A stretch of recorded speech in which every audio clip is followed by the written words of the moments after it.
Yo, what's up? We are now in Ioniq 5 and finally we're gonna do headlights test. So let's get started, shall we? So this one has the LED headlights thingies. I'm not sure what to call it. Is my camera not adjusted correctly? Let me fine tune it a little bit. There, I think that's okay. All right, let's go.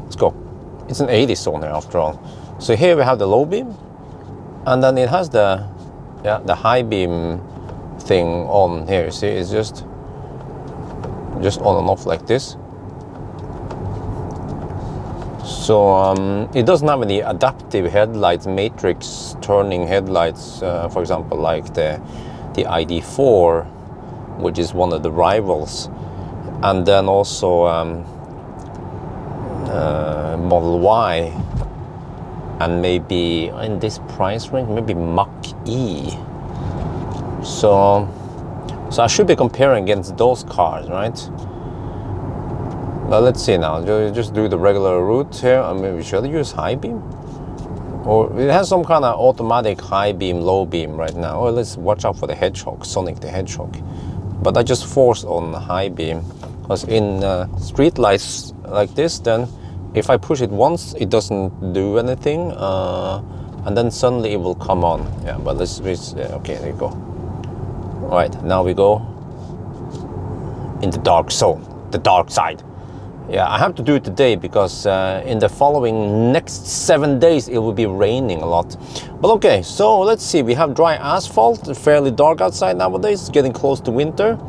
And when you turn, you see, there is a bit of darkness. There's like a bright spot right in front of you.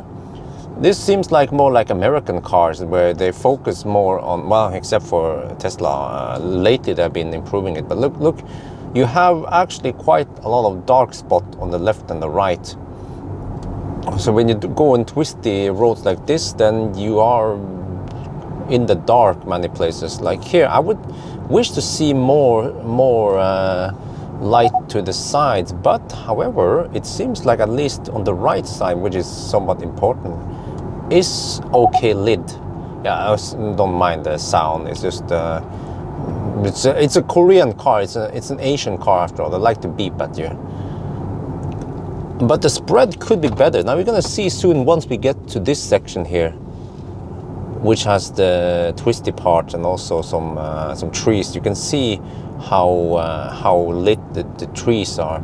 So maybe I should stop, because I always tend to drive, but maybe I should stop in one of the tree sections here, maybe, or maybe a little bit more. I'm still trying. You see here, okay, if we stop here, you see that the left side is kind of dark, whereas at least the right side is better lit. Yeah, well, now I have to do it twice when I wanna. Okay, that's probably because auto is on. So can I switch it to this one? No, wait, no. Okay, I have to go in the menu to change that setting. But you see that it's very focused towards the middle. I would wish it was better. The spread was better. In the ID4, it's way better spread on the middle. I mean, it's more on the left and the right side. And also on Model Y. Model Y has also way better spread. But this is still acceptable compared to the old Ioniq. Of course, everyone knows that the classic Ioniq has pretty shitty headlights. I don't remember how the 38 kilowatt hour Ioniq was, but I don't remember that one actually. I think I haven't tested it properly. But I would say this is, I guess you guys can see it, but I'd say it's acceptable. It's like, yeah, it's acceptable. It's not that bad. I've seen worse, but also it's not that great. So if you care about good headlights, you should consider some LED bars, because LED bar is just in a completely different world, really. But you can also see that these are static lights. They don't turn in curves.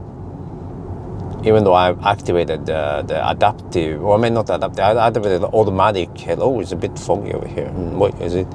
Or is it just foggy in my head? I'm not sure. Yeah, it's foggy. Okay. Oh, I wonder what's gonna happen at that farm. I always light up.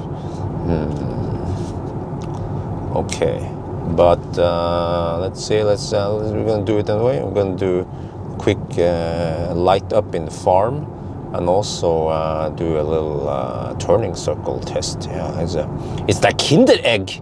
You get so much, so many goodies in one egg, right? Okay, let me see. How do I do this again? It's been a while since I did it last time. Okay, I just go up here, and you see the spread, how poor it is. You see, it's like a little center there only. That's it.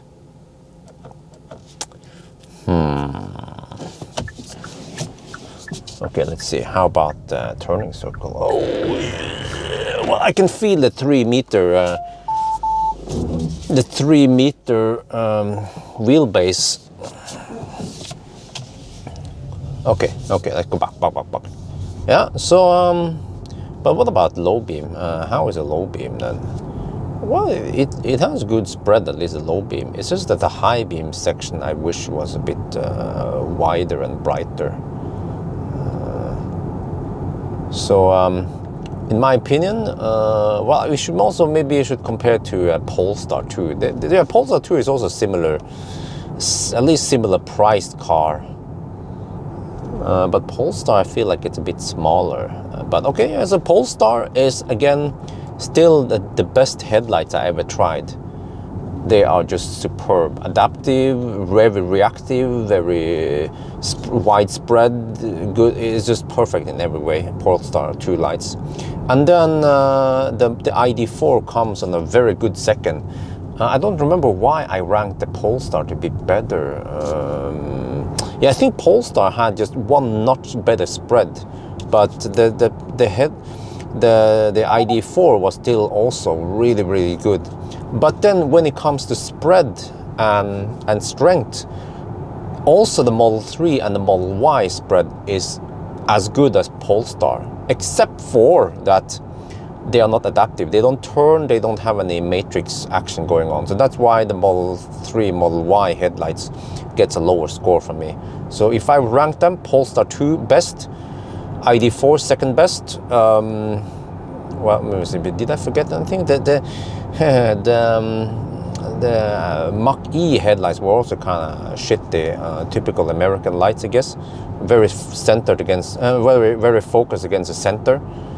I get the feeling this one also kind of focused on the center, but still, from what I remember, I would rank the Ioniq 5 headlights to be better than Mach-E. But here you see, when we go on curves, you don't see too much. It would help if they turn, but they also don't turn, so then you are pretty much in the blind. But of course, for straight highway roads, doesn't matter. You see here, you see, lots of darkness, lots of blind spots. So, but again, by the end of the day, you guys are the ones who wants to buy the car, not me. So I'm just an extension of your eyes and legs and yeah, arms. But here again, but also we have. I have to mention that today we have cloudy weather and we have some light pollution. So it's not as dark as you want it to be. So that kind of, it could fool you a bit. You can even see it in the camera. We have some. The sky is lit. So just bear that in mind, that you can say that the light conditions today are slightly better than what it normally is when it's... Ideally, I want to come here and clear sky, no clouds messing up the light settings, actually giving extra light. But it's still the best we can do, because if we wait a couple of days, there will be rain, and then we have wet roads, and then it actually looks way worse when it's wet on the ground. I actually don't know why. I don't have a good explanation for that. But yeah, so now you guys have seen it. Ioniq 5 headlights. I think most people, they will be happy with the Ioniq 5 headlights for the most part, depending on where you live and where you drive, of course. But But of course, if you live in Nord-Norge, you have to get led by for Farsken. Yeah. But other places, I guess it's okay. So it's acceptable. Yeah, it's okay. So I don't want to give every car's headlight scores like 1 to 10 or 1 to 9, but yeah, just give you guys my rough well, I was about to say calculus, but my opinions about it. And you can also, of course, watch the other headlight test to also compare them. So there you have it, finally. And as far as I know, I don't think there are any better variants of this in the Ioniq 5. So yeah, I think that's gonna be it for now. Hope you guys enjoyed this video. As always, thank you for watching and talk to you later.